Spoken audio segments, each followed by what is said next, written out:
Today, I am going to be starting a series of 8 classes that is reviewing the very basics of Tibetan Buddhism.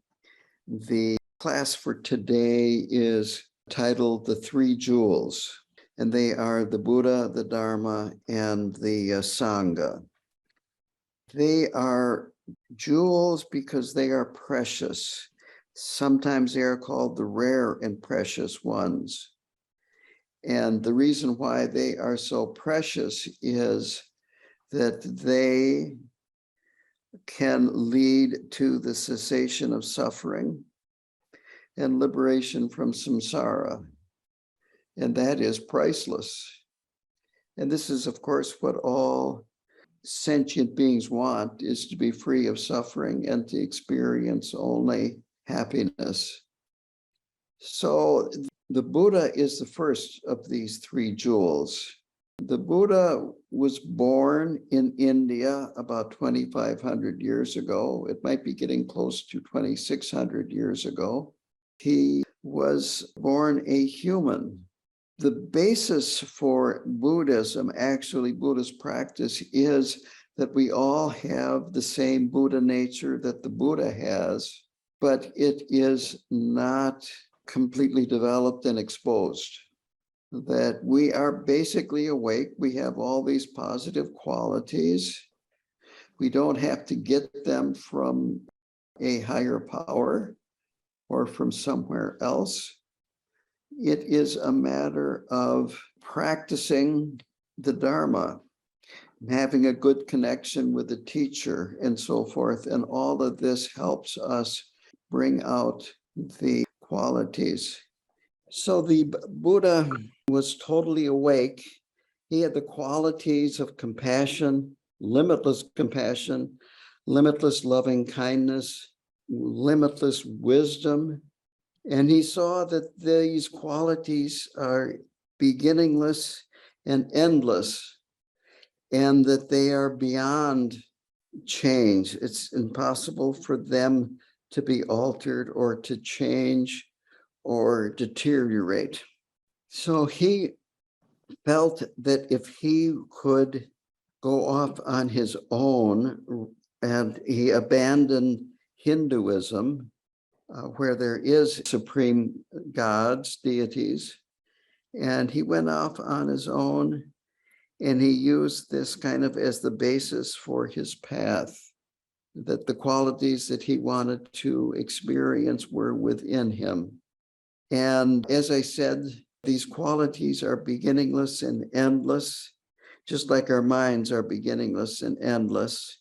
And I think it's good to get an idea of what beginningless and endless means.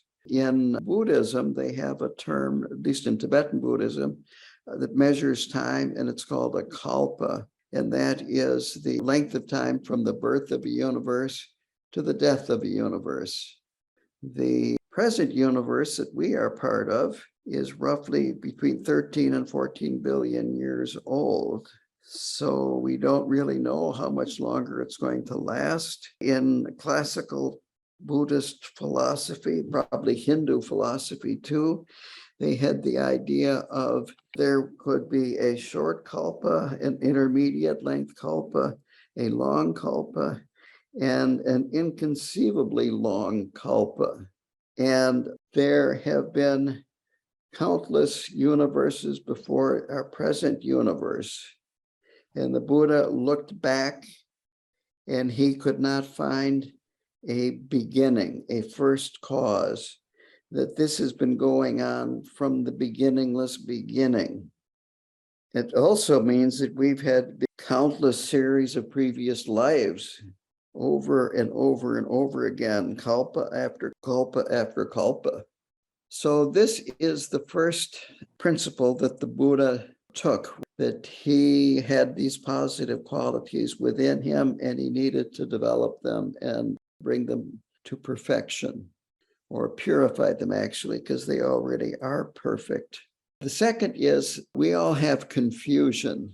We have afflictive states of mind, poisons of the mind. There are different names for this. but they are due to bad habits and they can be overcome. That these are all temporary. They're adventitious is a word that is used frequently. Superficial stains. The way he explained it is, first of all, we take that which is not a self to be a self, and that which is not other to be an other. And then once we have done that, we start developing ideas about other. I like other, I want other, I don't like other, I'm angry at other, I want to get away from other, or I feel that I'm better than other people, or I feel that other people have a better deal than I do and I become jealous. Or sometimes we just want to, you might say, space out and deny the whole thing and pretend that it isn't even important. So from that, then we develop actions that are motivated by these afflictive states of mind. And when we do that, then we accumulate karma and develop habitual patterns, which are a type of karma, and mental conditioning. And so we overlay our Buddha nature with all these obscurations, this confusion, and we don't really see, sometimes it's hard to even believe that we have Buddha nature inside of us, but it has been there all the time and always will be there. These obscurations are temporary. They may have been around since the beginning, but they are still temporary. The Buddha nature is never damaged by our bad habitual patterns of mind. Its true nature cannot change. The third point about the Buddha is that he is a human being. He realized these things. He took them as the basis of his path to realization. And he experienced the fruition of doing this. The Dharma is the second jewel. The Dharma has many meanings in Tibetan Buddhism. One is the truth. Another, I'm not sure how to use this word, but they're like the four Dharmas of Gampopa, which are just four separate short statements. Here, the Dharma is the teachings of the Buddha and the practices of the Buddha and those that have followed him and attained a high level of realization, the great masters. To begin with, we have the oral words and then the written words.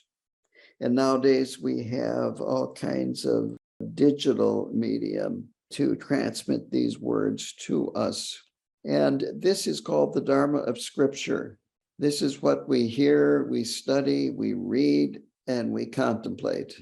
Then there is the Dharma of realization. This is what happens when you read, study, hear, contemplate, and then practice. Meditation practice, but meditation practice has many forms. The one that we frequently associate with meditation is sitting meditation or shamatha meditation. But repeating mantra is meditation. Chanting these pujas, like we just did White Tara, that's a type of meditation. And so there are lots and lots of different techniques involved in meditation. So don't limit it to just shamatha meditation when they say meditation practice. And it's necessary because you cannot, you might say, study your way to Buddhahood. You have to meditate to attain realization. It requires both listening and hearing, reading, contemplating, chewing on the teachings, and so forth, and then actually practicing. Khenpo Karthar Rinpoche said this, and I think this may come from the Zen tradition, but the teachings, the scripture, are like the finger pointing at the moon. And realization is seeing the moon rather than focusing on the finger that's pointing to the truth. You have to actually experience it directly. And it is beyond conception. This is why words really can't express the truth. So we need both. Well, scholarship is important. We have to realize that this is not the end of the path. I know when I was in my 3-year retreat, at the beginning of it, I was thinking that I just needed to bring the right books in retreat with me, and this would really help me immensely. Of course, that was incorrect. I realized that in not too long a time, that this was a practice retreat, not a study retreat. We can get very distracted by thinking we just need to read the right book, and then we'll understand it all. Reading is important, but we have to realize that it has limits. So going over these elements in more detail, hearing means hearing the teaching or reading the teaching and hearing it through talks, recordings given by teachers and advanced students of the teachers, the use of selected study material, books, other printed material.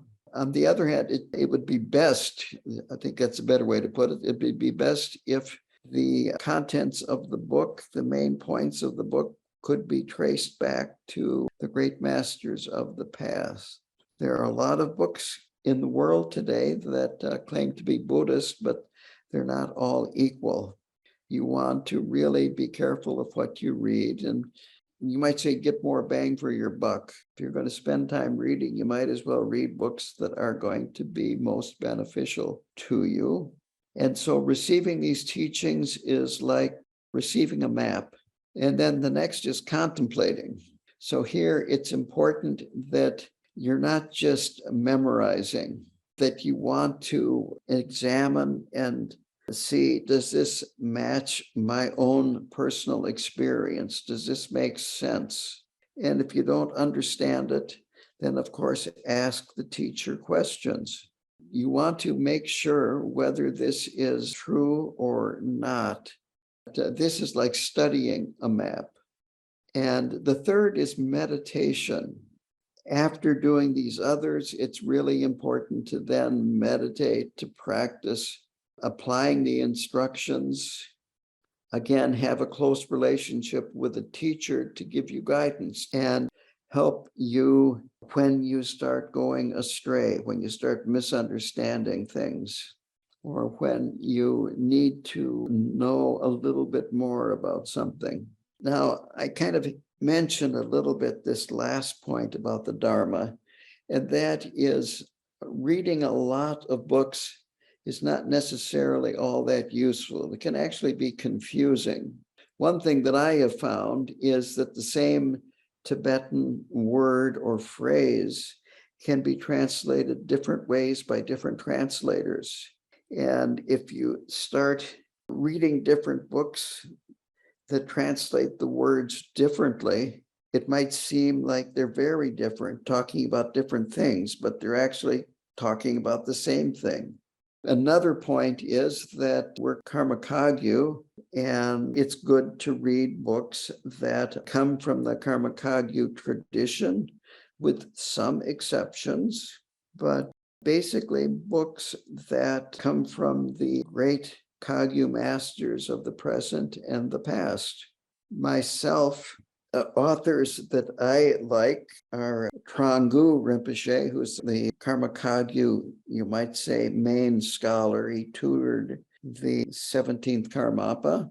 I like, of course, books and transcripts by Khenpo Karta Rinpoche, and he has some very good ones out there. I like Traleg Rinpoche's books. Mingyur Rinpoche has some good books out. And people like this, of this stature. For my book class, we studied Pema Chodron. She has a lot of good books out there about Tonglen and other subjects. These are authors that I highly recommend. Finally, listening, hearing, studying, contemplating, and then practicing and meditating. It's not about blind faith. It's about investigating, chewing on things, really questioning and digesting. You'll get much further that way. Now, there's a difference between questioning and doubt. Doubt can be a big problem, but questioning is encouraged, especially when you are in the beginning or in the middle. The third is the Sangha. The Sangha is a community of student practitioners.